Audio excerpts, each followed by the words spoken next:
Translation and purport by His Divine Grace, Srila A.C. Bhaktivedanta Swami, Srila Prabhupada Ki. One who does not show respect unto this merciful Lord, Chaitanya Mahaprabhu, or does not worship him, should be considered a demon, even if he is very exalted in human society. Another non-controversial statement by Krishnadas Kaviraj. Purport. Srila Bhaktisiddhanta Saraswati Maharaj says in this connection, O living entities, simply engage yourselves in Krishna consciousness. This is the message of Sri Chaitanya Mahaprabhu. End of quote. Lord Chaitanya preached this cult, instructing the philosophy of Krishna consciousness in his 8 verses, or Shikshashtaka.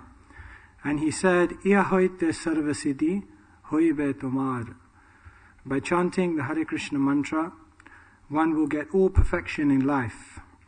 Therefore, one who does not show him respect or cannot appreciate his mercy, despite all these merciful gestures, is still an asura, or an opponent of bona fide devotional service to Lord Vishnu, even though he is very exalted in human society. Asura refers to one who is against devotional service to the Supreme Personality of Godhead, Vishnu.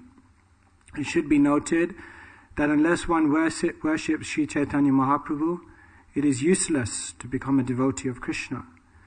And unless one worships Krishna, it is also useless to become a devotee of Chaitanya Mahaprabhu.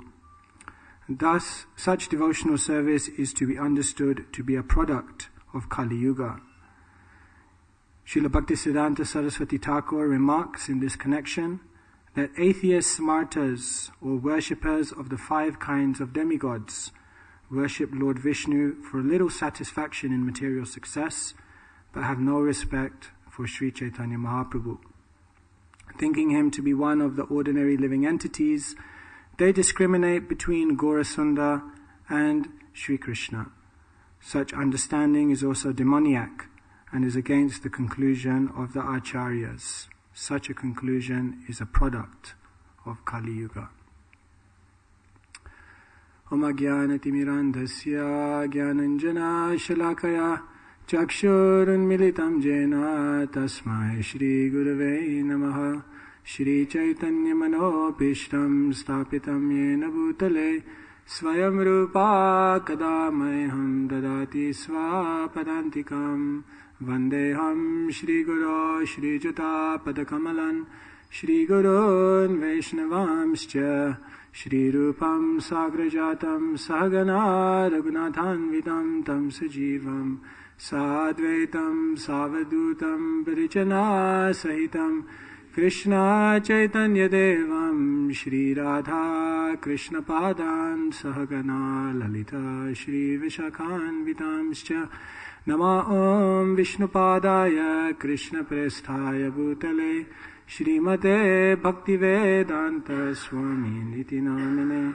Namaste Saraswati Deve Gauravani Pracharine Nirvishesha Shunyavadi Paschatya Deshatarine Shri Krishna Chaitanya Prabhu Nityananda Shri Advaita Gadadhar Shri Vasadi Gaura Bhakta Vrinda Hare Krishna Krishna Krishna Hare Hare Hare Rama Hare Hare Hare Krishna. So with the permission of all the Vaishnavas, I'll try to share some thoughts on this verse. In the early 70s, one boy was traveling through India, and he came to Benares, Varanasi, and he saw the devotees, and he was amazed that Chaitanya Mahaprabhu's prediction that my name will be spread all over the world had come true. Here he saw Westerners chanting, so it was a revelation for him. So he asked one of the devotees who was behind it. So they said, A.C. Bhaktivedanta Swami Srila Prabhupada. He went from India to the West and he spread these teachings everywhere. So he said, can I meet him? So somehow there were so many devotees there that he hardly got an audience. He didn't manage to get a proper audience with Srila Prabhupada. So then he asked the devotees, where are you going next? So the devotees said, we're going to Gorakhpur, and Srila Prabhupada is also coming. So he said, okay, I'm coming there. So the devotees went with Srila Prabhupada to Gorakhpur, and this young boy who had grown up in a Hindu family and who knew about Chaitanya Mahaprabhu, he followed. So he found out where the devotees were staying, and he came into the building, and on the ground floor there was a reception, and there was an old man sitting there. So he said to the old man, I want to see Bhaktivedanta Swami. So the old man looked at him and he said, well, why do you want to see him? This boy said, because he's my guru. He said, he's your guru? Really? Why? He said, he's my guru because he's preaching Chaitanya Mahaprabhu's message all over the world. So this old man behind the desk, he said, Chaitanya Mahaprabhu? Well, who's he? This boy said, Chaitanya Mahaprabhu, you don't know? He's an incarnation of Krishna. He's the Yuga avatar. He's come to spread love of Godhead abundantly. The old man behind the desk said, what do you mean? Chaitanya Mahaprabhu, he's just a saint. He's just a preacher. He's just a prophet. The boy said, no, you don't understand. He's not just a preacher. This is Krishna who has come in Kali Yuga, Chaitanya Mahaprabhu. The old man behind the desk said, no, Krishna is Tri Yuga. He only comes in 3 yugas. He doesn't come in Kali Yuga. The boy said, no, I'm telling you, Chaitanya Mahaprabhu is Krishna.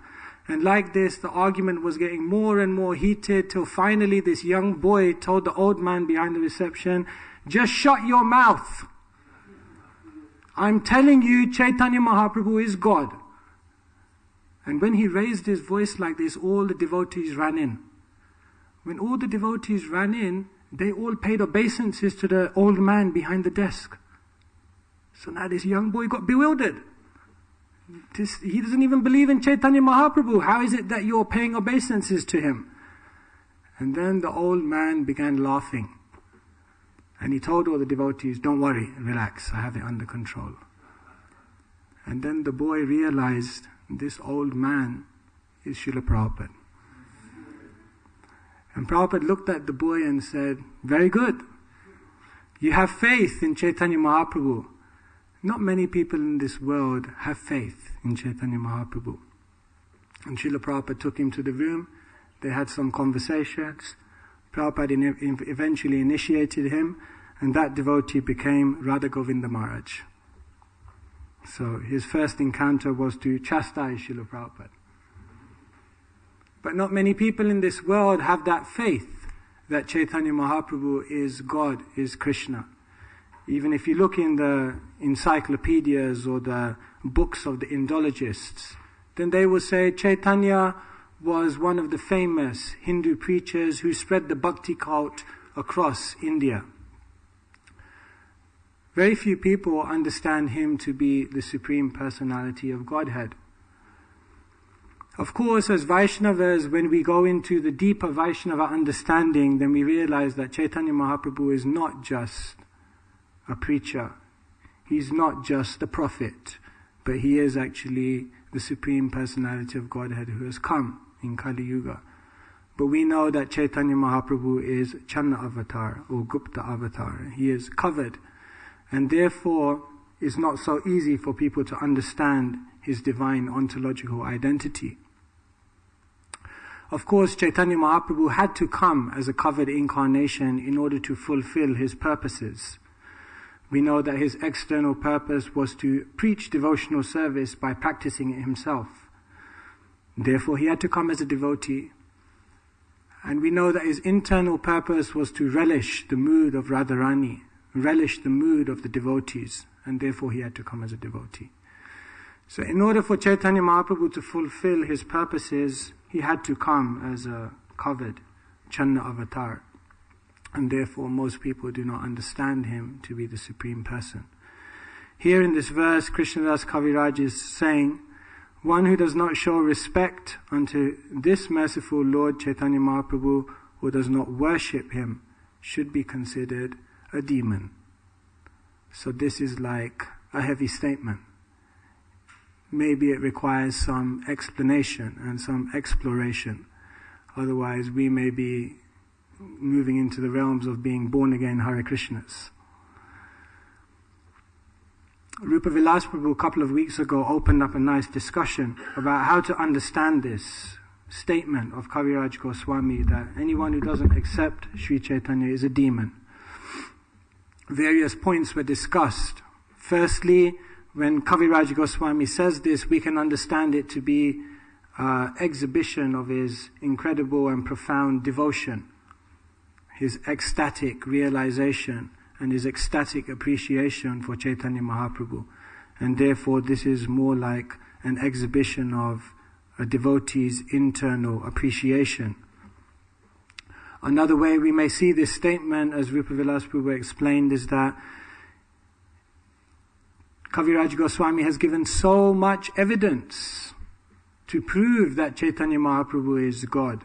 And still, after reading all of this, if still one does not accept, then he's also considered to be a demon, because there is some substantial philosophy behind it. It's not just a wild religious claim. So these are some reasons why one may be considered a demon if they don't worship Chaitanya Mahaprabhu. After that class, I was thinking a little further about whether there could be any other reason. And one other reason came to my mind, and maybe we'll discuss that a little bit today. Why is it that one who doesn't worship Chaitanya Mahaprabhu is a demon? One point that came to my mind is this, that Kali Yuga is a yuga of incredible demoniac influence. Right? I mean, we know for example, in the Ajamil pastime, Ajamil simply saw a lady, a prostitute, being embraced by a man, and that was enough for him to become completely bewildered.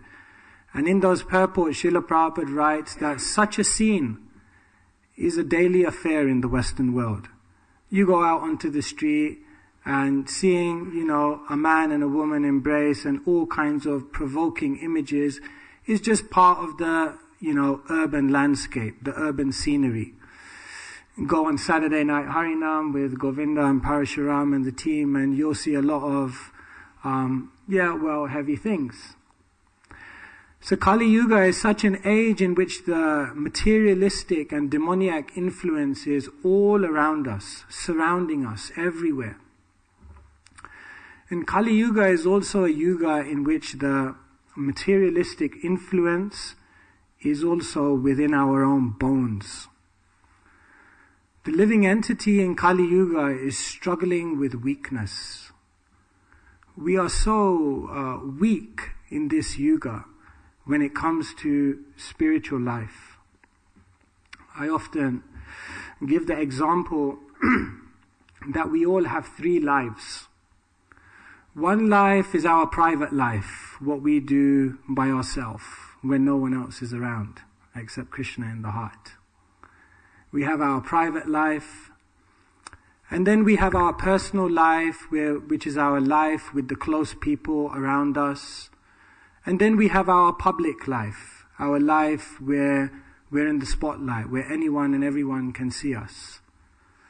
And I sometimes think, if someone recorded 3 movies of Sutapa Das, one movie, the private life, another movie, the personal life, and another movie, the public life, and then played those 3 movies side by side in the IMAX split screen, would it all match up? Would it all match up? Would we be consistent in our behavior? Would we be seen to be free of hypocrisy, free of duplicity, free of inconsistency? That is a question we have to ask ourselves. And often, if one is honest, then one will see that there is not consistency. That we are professing something in our private life, we're showing something in our personal life, and in the public eye we're something completely different. Now one may say this is because of an insincere mentality, and that may be there. But maybe it's just because of weakness. We are all very weak. And we have our ideals that we're trying to live up to. And then we have the reality of the spiritual strength that we have to meet those ideals. And there is a gap. And in that gap, there is a lot of things that could go wrong. And therefore, the sadhaka in this world, in Kali Yuga, is not only influenced by the external materialistic demoniac influence, but is also very, very weak within themselves. And therefore, Srila Prabhupada was such a personality that he was followed everywhere, in his private life, in his personal life, in his public life, and he was never found to be compromised. He was never found to be inconsistent. He was never found to be duplicitous.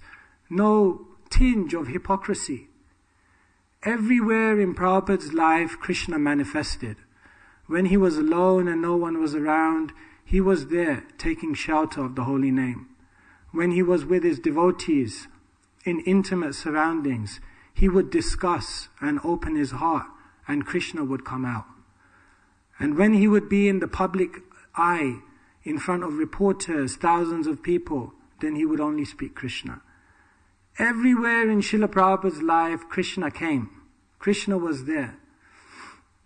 For us, Krishna may be in our private life, but then when we're out there in the world and so many materialistic influences overpower us, then maybe Krishna disappears. Or maybe for someone in the public life, there's a lot of Krishna, but then behind closed doors, something else happens. So we are very, very weak, and we are struggling to live up to the ideals of spiritual life. And therefore, in this age, to escape the materialistic and demoniac influence, an incredibly profound, powerful, and deep spiritual process is needed to overcome that weakness. And Chaitanya Mahaprabhu was the incarnation of Krishna who came to give a process that would allow one to transcend the internal weakness and the provocation of the external circumstance. And in that sense, because Chaitanya Mahaprabhu is glorified, Anarpita Chiram Chirat, Karuna Yavatirna Kalo. Chaitanya Mahaprabhu is Karuna Avatar. He is the incarnation of compassion. And therefore, the incarnation of mercy. And therefore, one who does not worship or accept the identity and the process that Chaitanya Mahaprabhu has given must be subject to the demoniac influence of the age. There is no other way to overcome the weakness and the provocation of the world around us except through the powerful process that Chaitanya Mahaprabhu has given.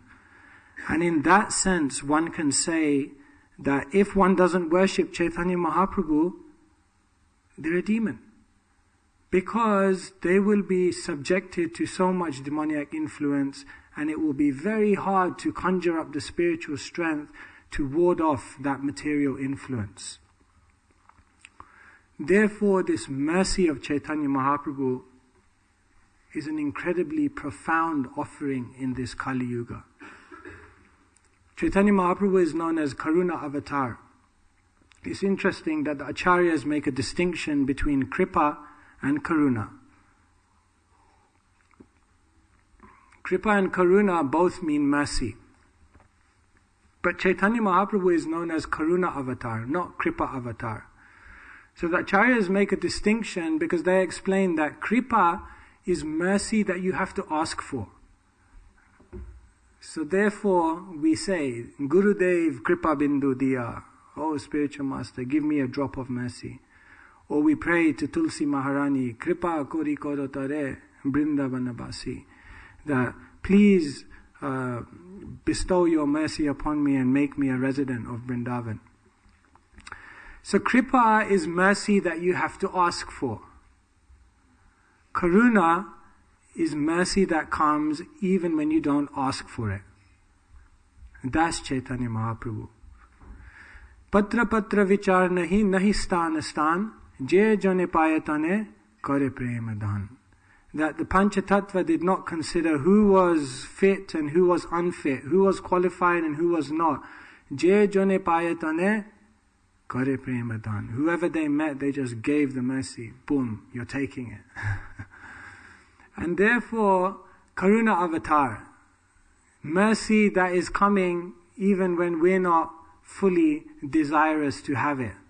That is Chaitanya Mahaprabhu. The example is often given of the Ganga. That if you want a standard thing when you go to Mayapur is that you have to take a bath in the Ganga. And many devotees do it every day. So then, okay, you have to come out of your room and you have to walk down and then go to the bathing ghat where you can take, where you can bathe in the Ganga. So that is kripa. You have to go to the Ganga and take bath. But often what happens in Mayapur is that the floods come. And when the floods come, the Ganga rises. And then the waters of the Ganges are inundating even our Mayapur complex. And then at that time, you don't have to make a trip down to the Ganga to take a bath. It's seeping right through your door. Kripa means you have to go. Karuna means is coming to you. So therefore, Chaitanya Mahaprabhu is known as Karuna Avatar, one who is giving the mercy. And this mercy by which we can overcome the weakness and difficulties that we have in living up to the ideals of Krishna consciousness. And therefore it's said that two very important principles are there for a devotee to understand in spiritual life. One principle is to know the power of Maya. And another principle is to know the power of Chaitanya Mahaprabhu. A devotee must be fully aware of both of these principles if they're desirous of success in spiritual life. Number one, to know the power of Maya. And number two, to know the power of Sri Chaitanya Mahaprabhu and the process he's given. If you know the power of Chaitanya Mahaprabhu, but you're not aware of the power of Maya, you may become complacent, casual, and you may end up victimized. Maya is very, very powerful. And even a practicing devotee who's under the shade of the mercy of Chaitanya Mahaprabhu must be fully aware of the dangers of Maya. Jai Shri Radha Gokulananda Ki Jai. One time a devotee left the movement. So the other Vaishnavas came to Srila Prabhupada and said, so-and-so has left. So Prabhupada was inquiring the reason why he left and so on and so forth. And then finally one devotee said, anyway, Srila Prabhupada, once he goes outside and he gets kicked around by Maya, then he'll come back. Prabhupada looked at the devotee and he became very serious.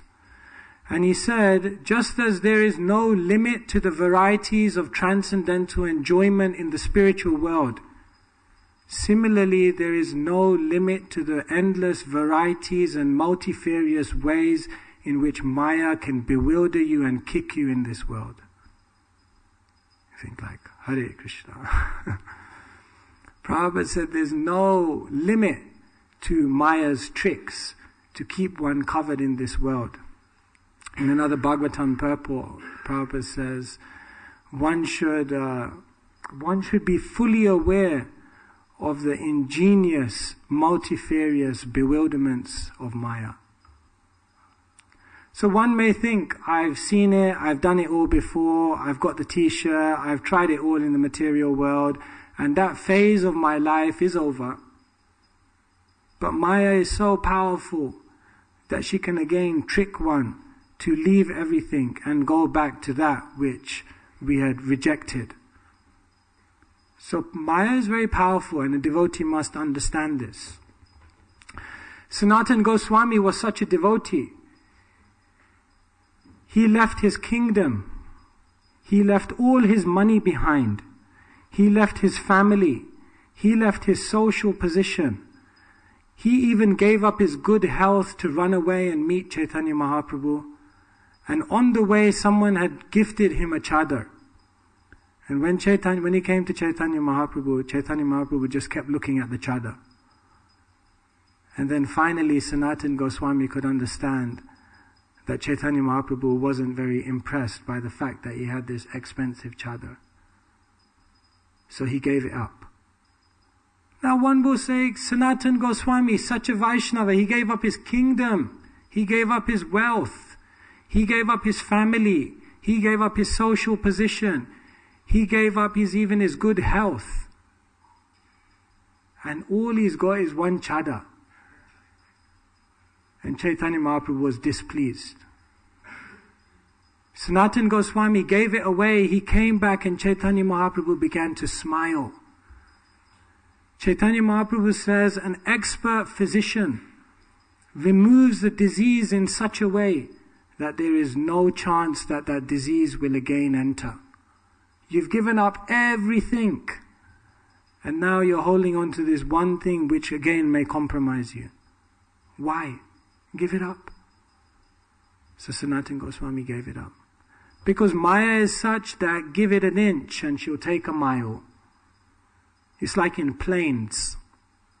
Planes have to be completely sealed. I used to be a baggage handler, so I know. Because, like you have to drive the machine, like the stair thing onto the... So I used to do that job. Drive the stair thing on, and if you just inch one too far and you accidentally hit the plane, like even a scratch, you have to report it. Because a plane is flying at such a height that even if there's one small crack at that level of air pressure, the air will enter and destroy the whole thing. It's just like, boom, it seeps in and then like that. So Maya is like that. Just a small inch, a small gap. And before you know it, you're on a slippery slope down. So devotee must understand the power of Maya. So powerful. We say Maya is an equal opportunities employer. It's all about equal opportunities in the world. Whoever you are, don't worry, Maya gives equal opportunities to everyone. No one is exempt. Buddha Bhavanaprabhu was explaining nicely that she's the most expert salesperson. Salespeople nowadays, they're trained in objection handling. So even before they call you to sell you something, they know everything, all the arguments that you're going to come up with. So Maya knows all the arguments that we're going to come up with, and she's able to defeat all of them and still sell us that which we don't even want. That's the power of Maya. So therefore, firstly, a devotee has to understand the power of Maya. So strong, nobody is exempt. And therefore, Prabhupada said, the problem of my disciples is that they do not fear Maya enough. And the first warning sign for us is when we don't even think we're in Maya. They say the first sign of addiction is denial. So one is looking at themselves and thinking, I'm okay, I'm doing fine, there's nothing wrong with me. And that's the first sign that you are being covered. So therefore, a devotee must understand the power of Maya. But our process is not such a depressing process. Because a devotee, along with knowing the power of Maya, is also knowing the power of Sri Chaitanya Mahaprabhu. The power of this process. The power of the mercy available in chanting the holy names. And therefore, an amazing transformation can take place. Despite the power of Maya and how difficult it is to overcome, by the mercy we can transcend all difficulty. It's interesting, in the late 70s, the devotees went to 26 2nd Avenue, of course, where the movement started, but they went back to 26 2nd Avenue because somehow they had lost that building. So they went back to trying to purchase it back. So the devotees went with Srila Prabhupada, they met the estate agent, And the estate agent, of course, knew that it was a historical place of great importance to the movement, so he began hiking the price up, because he knew that the devotees wanted it. So he began hiking the prices up, and then devotees were saying, well, we don't have enough money. Srila Prabhupada was saying, no, it's our place, we have to, it's a tirtha. This is where it all began. So devotees were saying, no, Prabhupada. And then one devotee said, Prabhupada, just let's leave it. This neighborhood is like a trash. It's full of prostitutes, drunkards, alcoholics, homeless people. And then Prabhupada looked around at all the devotees and he said, yeah, but all of you came, didn't you? In other words, all of you were those same people, those same prostitutes, those same drunkards, the same hippies. And you got transformed. So anyone can get transformed. When they asked Srila Prabhupada, what's your miracle? Prabhupada said, this is my miracle. And he showed all his Vaishnavas who had been transformed, completely changed their life. So that's the power of the devotional process, that it can uplift one, even beyond the powers of Maya. So therefore, a devotee must understand both things, the power of Maya and also the power of Sri Chaitanya Mahaprabhu. If we only understand the power of Maya and neglect to understand the other aspects, we'll become hopeless. We'll think, oh, I'll never make it in Krishna consciousness, it's too difficult, the ideals are too high. And if we only know about the power of Chaitanya Mahaprabhu, but we're not aware of the power of Maya, then again we'll become a casualty to the material energy, because Maya can bewilder anyone. And therefore, a devotee should always feel fallen, but hopeful. This is the ideal position to be in spiritual life, to feel fallen, but at the same time very hopeful. And therefore, even in this chapter of Chaitanya Charitamrita, Krishnadas Kaviraj Goswami says, he says, I am more sinful than Jagai and Madai. I am lower than the worm in the stool. Anyone who hears my name loses all their pious credit, and if they utter my name, they become sinful. Feeling himself very fallen.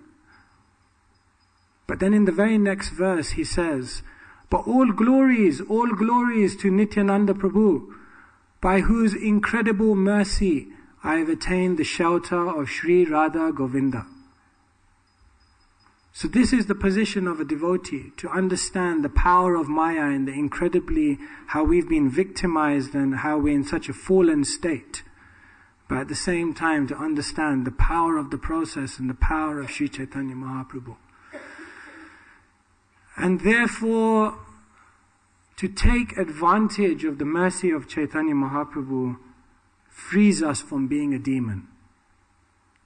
Otherwise, as Kaviraj Goswami says here, if you don't accept and you don't worship and you don't take advantage of this process, you are a demon.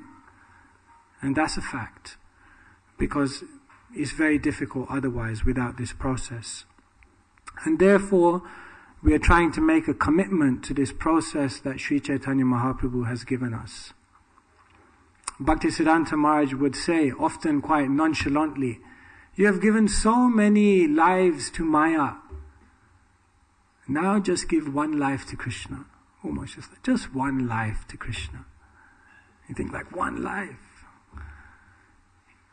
One life to Krishna in proportion to the number of lives where we've just wasted and been engaged in Maya, and one life in proportion to the incredible amount of mercy that one can draw.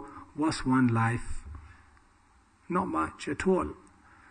And therefore, this commitment in our life to dedicating this one life to Krishna, this commitment to the spiritual practices, is something which is very, very important. One devotee just came back from Vrindavan, and they met one Brijabasi man. He was maybe 90 years old, worshipping his deity, his Thakurji in his house. So the devotee was asking his story, and he explained that I grew up in a Vaishnava family, and my parents were worshipping Thakurji and the deities, Radha Krishna. And he said, when I was 8 years old, my parents died, both of them. And he said, when they died, I didn't know what to do. But one thing I knew I had to do was to worship Thakurji, to worship Krishna, to worship the deities. So he said, from the age of 8, I began worshipping these deities. And every day, this is all I do. And devotee said, how old are you now? He said, 90. And I thought, 82 years. 82 years of dedication. 82 years of devotion. 82 years of complete, unalloyed, undiverted service. What commitment? So this commitment is such a deep thing that one always remains rooted to the spiritual practices that we've been given. We know that the word guru means heavy. Bhaktisiddhanta Maharaj explains the etymological meaning of guru is heavy. And he gives a further elucidation on the point. He explains that the guru is heavy in a sense that he cannot be budged from the lotus feet of Krishna. Come what may. So many things in life change. But to remain rooted at the lotus feet of Krishna, to remain rooted in the spiritual practices, this is what commitment is. And this is what will bring the fruit of our spiritual practice that we're looking for. And therefore, that commitment to the spiritual process is so important, because the nature of the material world is always to change. Bhutva bhutva praliyate. The creation is coming and going again and again, and everything in this creation is always changing. On a material level, everything in our life changes. Our social position, the people around us, our financial position. So many things are changing on a material level. And even on a spiritual level, so many things are changing. Our service is changing. The devotees that we associate are changing. The temple that we're associated with may change. The nature of this world is that everything is changing. But the one thing that stays with us throughout all these changes is the spiritual practices that Krishna has given us. So therefore, a commitment, this endeavor, this sustained commitment to the spiritual practices, this will draw the mercy of Krishna. And I'll end with one point. It's coming to time, but Indra Prabhu made a nice point, and he was talking about the pastime of Krishna being bound by Mother Yashoda. And of course we know that Yashoda was able to bind Krishna by her endeavor, and the endeavor attracted the mercy of Krishna. So Indra Prabhu said, let's examine the endeavor of Mother Yashoda. So what did Mother Yashoda do? She caught Krishna, then she tried to get all the ropes from everywhere she could get, and she was trying to bind Krishna, but she just couldn't bind Krishna. And then we know that eventually Krishna allowed himself to be bound. But Mother Yashoda did one thing in the middle, before Krishna was bound. First thing is that she tried herself, then one more thing she did, and then Krishna allowed himself to be bound. What is that one more thing after Mother Yashoda had made her endeavor to bind Krishna? What is that one more thing that she did? Indra Prabhu explains that she went around Vrindavan and she called all the Brijabasis, and she told them, you get some rope as well, and you help me bind Krishna. And therefore, Indra Prabhu was mentioning that a full endeavor consists not only of being determined and committed in our own spiritual practices to bind Krishna, but also trying to engage many other people in also trying to bind Krishna. And then the endeavor becomes complete. And when that kind of endeavor is complete, where we are rooted in our own spiritual practices, and where we try to engage many, many others in the same, then it becomes a complete endeavor that Krishna becomes bound by. And therefore, to practice Krishna consciousness and then to share this with as many people as possible, that will undoubtedly attract Krishna's mercy. And then, as Krishnadas Kaviraj Goswami is saying here, we can avoid sliding into a demoniac life, which is otherwise imminent for anyone who's living in Kali Yuga in this age. So those are some points of my understanding of this verse. And I'm under strict orders to finish at 8:45, but I wanted to leave some time for discussion. So I don't know if anyone would like to make any comments or anyone has any questions they would like to ask.